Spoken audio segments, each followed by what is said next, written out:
Our episodes deal with serious and often distressing incidents. If you feel at any time you need support, please contact your local crisis centre.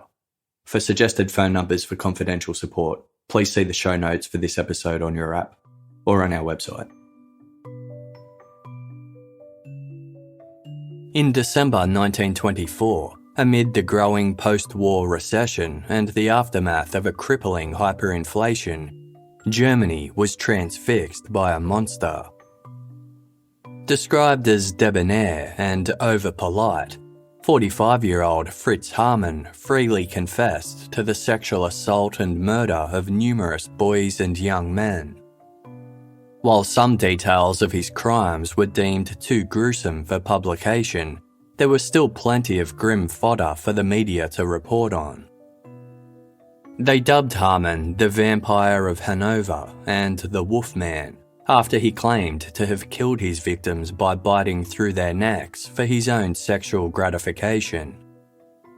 Then, using his skills as a professional butcher, Hamann dismembered his victims and disposed of their remains in a nearby river.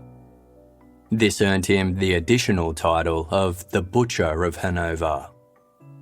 It was also rumoured that he'd consumed his victims' flesh, though evidence and experts soundly disputed this claim.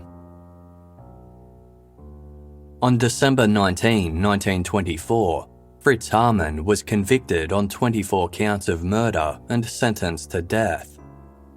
In a dramatic display that typified the man he was, Hamann declared that he would, quote, "go to the decapitating block joyfully and happily." Following news of Hamann's fate, the German people breathed a collective sigh of relief. The monster had been defeated, or so they thought.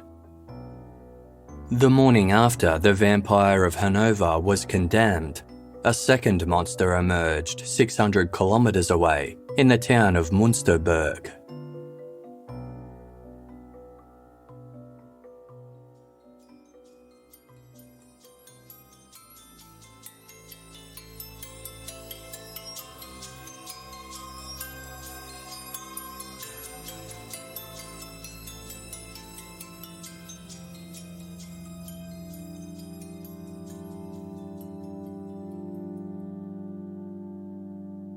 "41-year-old Vincenz Olivier was a stoneworker by trade.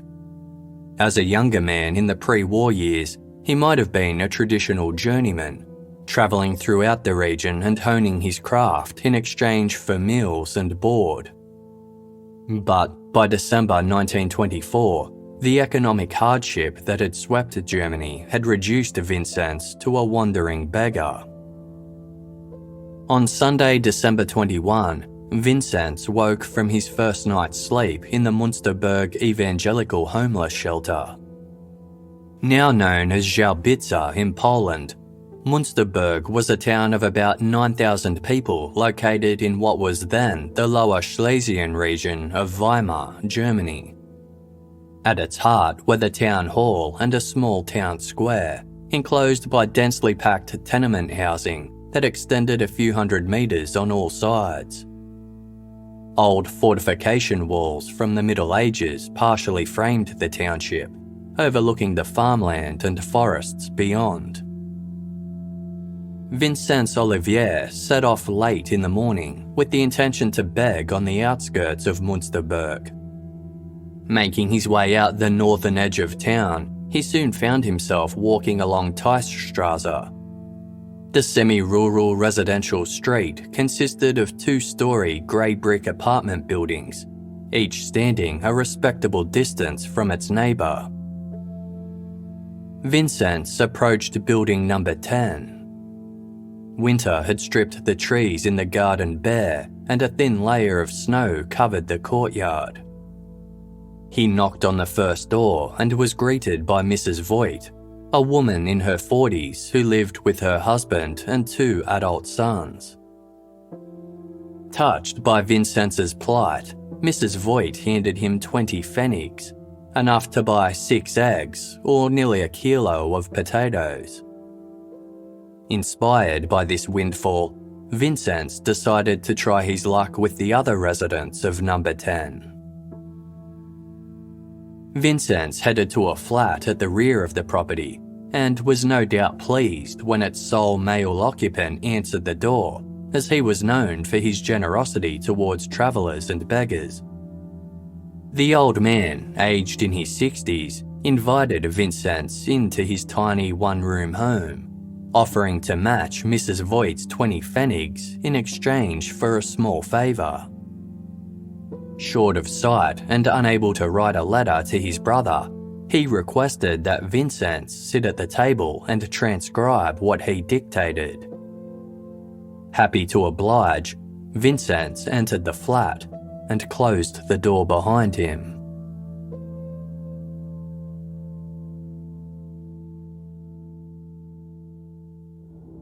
Minutes later, Mrs. Voigt heard a loud crash followed by shouting. The commotion had arisen from the rear of number 10, where Father Denke lived. She sent her 2 sons to investigate, and upon arriving at Father Denke's flat, they found his front door open and chaos unfolding inside. Father Denke was locked in a fierce struggle with Vincenz Olivier as the men grappled for control of a pickaxe. The Voigt brothers dove into the fray and pulled the pair apart. The brothers then called for their father, who took possession of the pickaxe. As Vincenz was ushered out into the hallway, he told the Voigts through gulping breaths that the old man had tried to kill him. For those who knew Father Denke, the possibility that he would try to kill someone was absurd. But blood was flowing from Vincenz's head, so it was clear that something had happened. Vincenz didn't want to get police involved, aware he'd be reprimanded for begging in the first place. He just wanted to retrieve his hat from Denke's and be on his way. The Voigts escorted him back in, finding Father Denke standing in the middle of the room, flushed red and visibly trembling. His eyes fixated on Vincenz as the younger man retrieved his hat off the sideboard. Through clenched teeth, Denke told the Voigts that the beggar had tried to rob him. Despite Vincenz's objections, the Voigts believed this was a matter for the police and escorted him to the local station. Vincenz maintained that he didn't do anything to provoke the man they called Father Denke, but officers were unconvinced. Father Denke was a well-known and respected member of the community who'd lived in Münsterberg for over 30 years without incident. They arrested Vincenz Olivier on suspicion of begging and vagrancy and placed him in a cell. They were not completely unsympathetic to Vincenz's condition, however. A doctor was summoned to treat his head wound, which turned out to be a long, wide gash to the right side of his temple. The seriousness of this wound, coupled with Vincenz's insistence that he was the victim, prompted police to bring Father Denke in for questioning. Denke told officers that he had paid Vincenz 20 pfennigs to pen a letter on his behalf. Vincenz then tried to rob him of the remainder of his coins, inciting the altercation.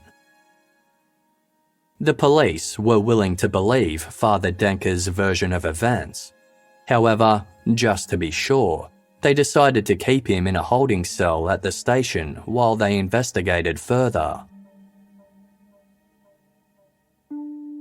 Townsfolk were appalled to learn that the admired Father Denke was in police custody based on the accusations of an itinerant beggar.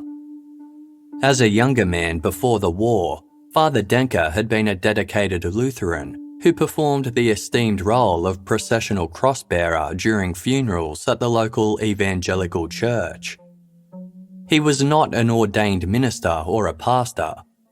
Rather, The term father was affectionately given to him by the people of Münsterberg in response to his gentle nature and unconditional generosity. Despite only scraping by himself, Father Denke welcomed the vulnerable and destitute into his home, offering them a few coins in exchange for odd jobs. Before they departed, he'd gift them with a handmade craft. Father Denke's first name was Karl. Karl Denke moved to Münsterberg in his late 20s, where he bought a small farm using the inheritance he'd received following his father's death. Denke's lack of financial know-how resulted in him paying about 3 times what the farm was worth. Though Denke wasn't particularly close to his family, his siblings worried that his inadequate farming skills and limited intelligence would cause him to run the property into the ground. Claiming they were looking out for his best interests, they applied to have him deemed legally incapable in an effort to rescind the farm purchase or establish some form of guardianship. The application was ultimately dropped, and Denke, betrayed by his siblings' actions, withdrew even further away from his family and public life in general. The concerns held by his family proved true when Denke was eventually forced to sell his farm. He bought the tenement property at number 10 Teichstrasse with the proceeds, residing in the rear flat while renting out the remaining rooms. When the post-war hyperinflation set in, Denke desperately needed more cash. He sold number 10, but was able to remain in his room as a tenant. He made a living making armchairs and woven bread baskets and selling salted pork and bones at the local meat market. When meat became scarce during the war and the years that followed, Denke resorted to the illegal slaughter of dogs to maintain his stock. Given his good reputation and the desperate times, the authorities were prepared to look the other way. True to his kind-hearted nature, Father Denke initially offered his garden as a playground for local sick children, but eventually reclaimed the space to make additional income. Drawing on the skills he'd learned as an apprentice gardener in his teens, he began cultivating and selling rhubarb. As a result, Denke was regarded as the rhubarb king. Although well regarded as a generous man, a father, and a king, Denke was not without flaws. Despite the country's economic woes, Karl Denke was strong and well-fed, exposing his gluttonous love for food. He was known to consume 2 pounds of meat in a single meal. He also harbored chauvinistic attitudes towards women. An eccentric loner, Father Denke had nevertheless endeared himself to the people of Münsterberg. His fight with Vincenz Olivier was an uncharacteristic blight on his otherwise impeccable reputation. Father Denke was set to spend the night in a cell as police determined what exactly took place between him and Vincenz Olivier. At 9:30 that evening, a sergeant went to check on the old man and was confronted by a shocking sight. Father Denke was suspended about half a metre off the floor by a handkerchief tied around his neck. The abrupt suicide of Father Denke was equal parts confounding and unexpected. Whether out of staunch adherence to the letter of the law or in retaliation for the death of Father Denke, Vincenz Olivier was charged with begging and vagrancy and remanded for trial in 3 weeks' time. Father Denke's estranged family were notified of his death, but they refused to collect his body or pay for his funeral, so it was left to the local authorities to arrange his burial. 2 days later, on Christmas Eve, The police attended Father Denke's apartment to take inventory of any cash or valuable items that could be sold to cover the cost of his burial. Upon entering, they were struck by how filthy the cramped space was. A foul stench hung in the air, and every surface, including the floor, was covered in jars, pots, bowls, half-woven baskets, and bundles of rags. Among the clutter were piles of papers that detailed Denke's rhubarb sales. As officers flipped through the pages, they uncovered something strange. Tucked between them were personal documents pertaining to other men. There was a prison release card in the name of Herman Muller and a hospital discharge form for a man named Johann Tomala. Failing to find anything of significant monetary value from their cursory search of the flat, officers headed out to the backyard and into a small wooden shed. Inside, Father Denke had built a mezzanine level with some scaffolding to increase storage capacity.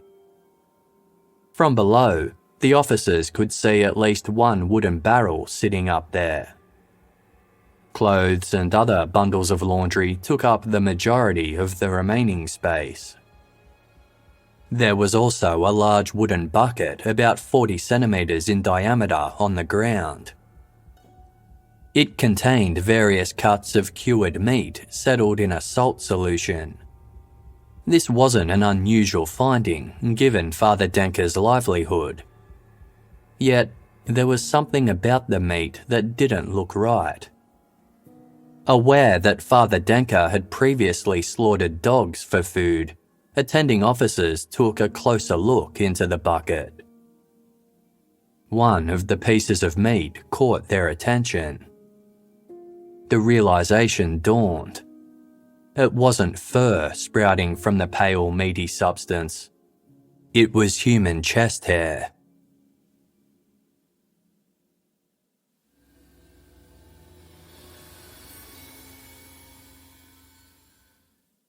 Casefile will be back shortly. Thank you for supporting us by listening to this episode's sponsors. Ever pull up in your driveway after a trip to the grocery store, only to realise you forgot to buy the most important thing you needed? Now you have options. Get the groceries you need or a backup meal from your favourite local restaurant delivered with DoorDash. The Casefile team love DoorDash because it's so quick and easy to use. All you need to do is open the app, choose what you want, and the items are left at your door with contactless delivery. Casefile team member Jess has been sick with a cold this past weekend, and DoorDash has been an absolute lifesaver. She had dinners for the family as well as household items from the local IGA delivered so she could rest up at home. For a limited time, our listeners can get 25% off and zero delivery fees on their first order of $15 or more when you download the DoorDash app and enter code CASEFILE. That's 25% off up to $10 value and zero delivery fees on your first order when you download the DoorDash app in the App Store and enter code CASEFILE. Don't forget, that's code CASEFILE for 25% off your first order with DoorDash. Subject to change, terms apply. Working on a true crime podcast means I sometimes have to search things online that I'd rather people didn't know about. Why not use incognito mode? Let me tell you something. Incognito mode does not hide your activity. It doesn't matter what mode you use or how often you clear your browsing history. Your internet provider can still see every single website you visited. That's why, even when I'm at home, I never go online without using ExpressVPN. ExpressVPN is an app that reroutes your internet connection through their secure servers, so your ISP can't see the sites you visit. ExpressVPN also keeps all of your information secure by encrypting 100% of your data with the most powerful encryption available. I don't even realise I have it on most of the time because it runs seamlessly in the background and it's so easy to use. You just need to click a button and you're protected. Protect your online activity today with the VPN rated #1 by Business Insider.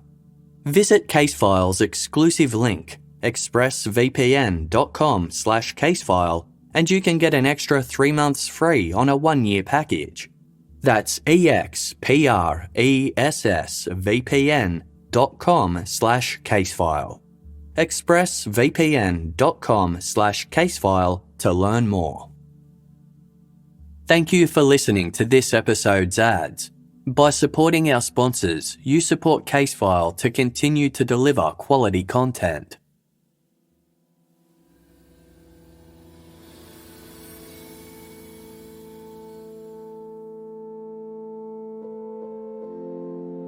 The wooden bucket contained a total of 15 pieces of human flesh, including 2 portions from a man's torso and a large piece from a buttocks.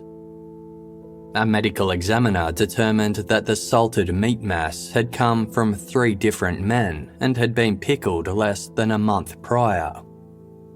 As police catalogued the array of clothing found in the wooden shed, it became clear that the items were unlikely to have belonged to Denke. There were coats, trousers, shirts, vests and hats of various sizes, most of which had been washed clean.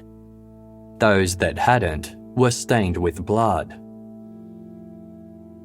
Within the large wooden barrel that sat atop the mezzanine level were hundreds of cleaned and cooked human bones. More were found in a small pond behind the shed and in the surrounding woodlands. In total, 480 individual bones were discovered, indicating that at least 8 people had been butchered at the hands of Karl Denke. The gruesome discoveries continued in Denke's flat. 2 tin boxes, one labelled pepper and the other salt, didn't contain condiments. They actually held dozens of pulled human teeth. More were found in a wallet and several paper bags, bringing the total amount of individual teeth found to 351. The director of the local dental institute conservatively predicted that they belonged to at least 25 individuals. Traces of human blood were found on a wood saw and a tree saw. Blood was also identified on the pickaxe that Denke had wielded when he fought Vincenz Olivier. A gelatinous yellow mass in a bowl on a table was confirmed to be human fat. 3 enamel pots on the iron stovetop contained portions of cooked human flesh covered in a creamy sauce, some with hair still protruding from the skin. One of the pots was half empty. The horrific discovery of Karl Denke's crimes offered an explanation as to why the old man had abruptly and inexplicably taken his own life after coming to the attention of police. Karl Denke's neighbours recalled his midnight strolls into the nearby woods and observed him carrying in large parcels, but returning empty-handed.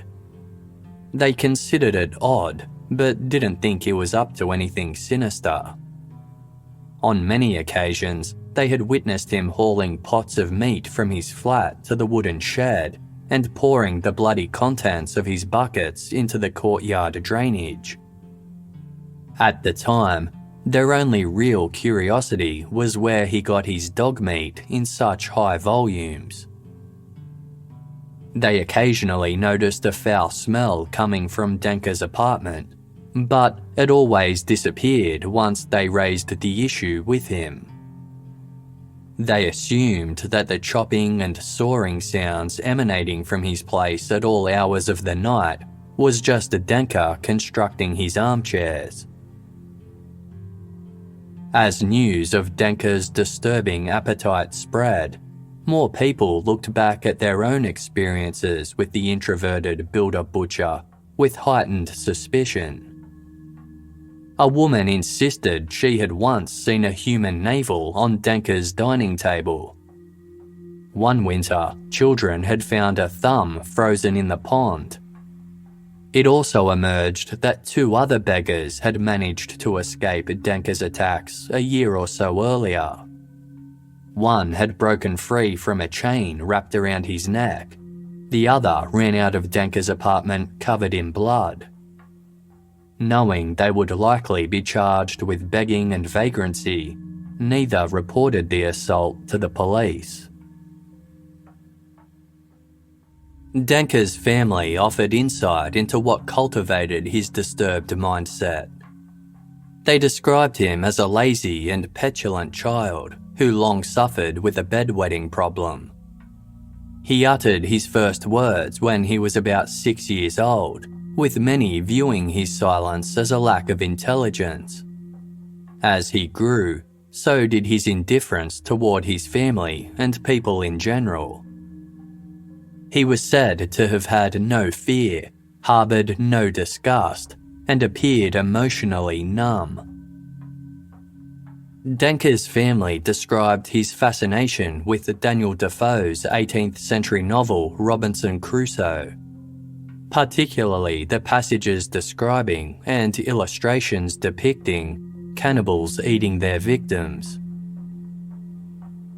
Karl Denke's crimes made headlines across Germany and the world. Many likened his actions to the vampire of Hanover, Fritz Hamann. However, where Hamann did not eat the flesh of his victims, Denke most assuredly did. A meticulous record keeper, Denke had documented his victims' details on pages found within the piles of paperwork in his flat.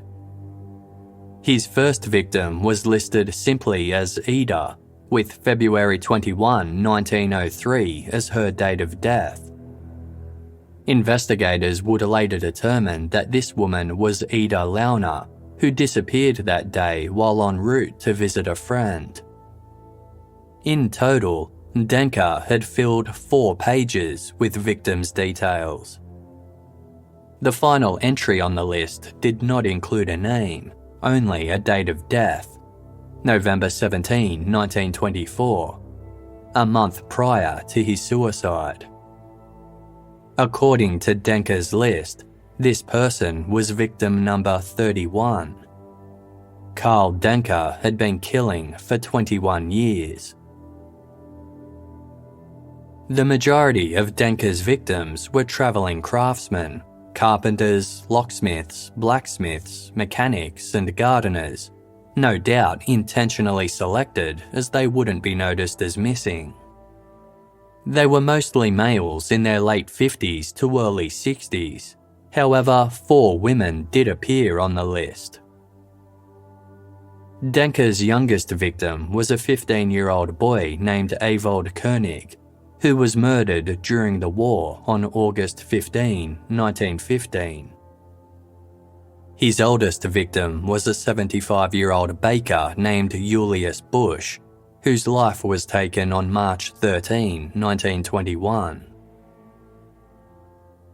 There was also a separate list of shorthand names that corresponded with the victim list.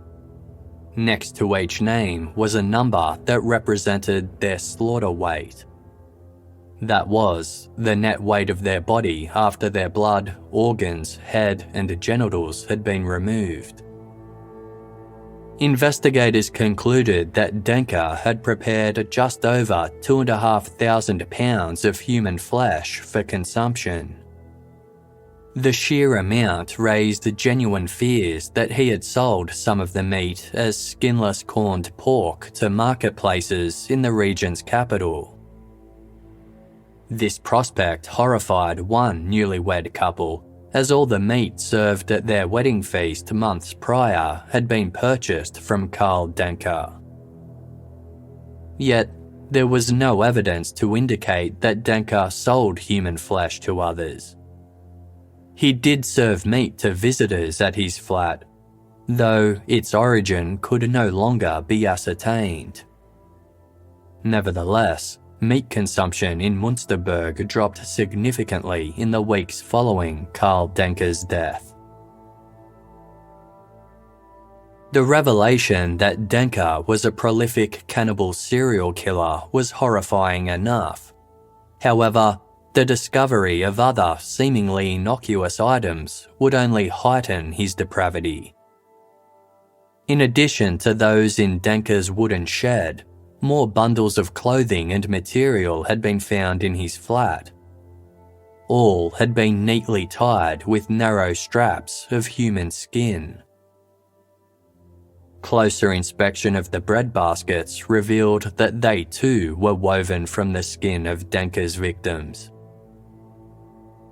The police also discovered 3 pairs of yellowish-brown suspenders, each about 6 centimeters wide and 70 centimeters long. All had been made from strips of dried human skin. At least one pair had been cut vertically from a man's torso, as 2 nipples were clearly visible. Another had been repaired with patches of skin from a man's pubic region. No one noticed at the time, but Denke had been wearing this pair when he died in his cell. It was now abundantly clear that Vincenz Olivier had been telling the truth all along. He had not attempted to rob Father Denke, as the old man had alleged. After entering Denke's apartment, Vincenz had placed his hat on the small console and sat down at the table, while Denke hovered behind him a little to the right. Denke wanted Vincenz to address the letter to his brother, followed by the words, "You fat paunch." Amused by the phrase, Vincenz laughed and turned his head to share the joke with Denke, just in time to see a pickaxe swinging down towards him. Unable to dodge the blow completely, Vincenz was struck on the right side of his skull. He regained his awareness just as Denke raised the pickaxe for a second time. Vincenz quickly wrapped his hands around the pickaxe's handle and the 2 men wrestled for control. Despite Denke's age and short stature, it was a fairly even physical match. The pair pushed each other around the tiny space, crashing into the table and sending glass jars and crockery pots smashing to the ground. Vincenz was able to wrench the pickaxe out of Denke's hands, open the door, and scream for help. The old man threw himself upon Vincenz in crazed determination. Finally, the 2 Voigt brothers appeared, and the fight was over. Karl Denke had no doubt intended for Vincenz Olivier to be victim number 32. In the early hours of December 31, 1924, Karl Denke's body was buried in an unmarked grave. 12 days later, many of his personal effects were reduced to ashes in a bonfire. Despite barely escaping with his life, on January 15, 1925, Vincenz Olivier stood trial and was sentenced to a further 10 days in prison for begging and vagrancy. Denke's victim list suggested he had murdered and consumed a total of 31 people, but investigators were certain the true number was much higher. Other pages among Denke's paperwork belonged to wandering craftsmen, whose names were not on his list, but whose clothing were in his possession. Despite his initial notoriety, Karl Denke eventually faded from public consciousness. Although he was far more prolific and arguably more disturbed than the vampire of Hanover, Fritz Hamann, the latter's vocal theatrics ensured Denke was forgotten in his shadows. Thus, Karl Denke became known as the Forgotten Cannibal.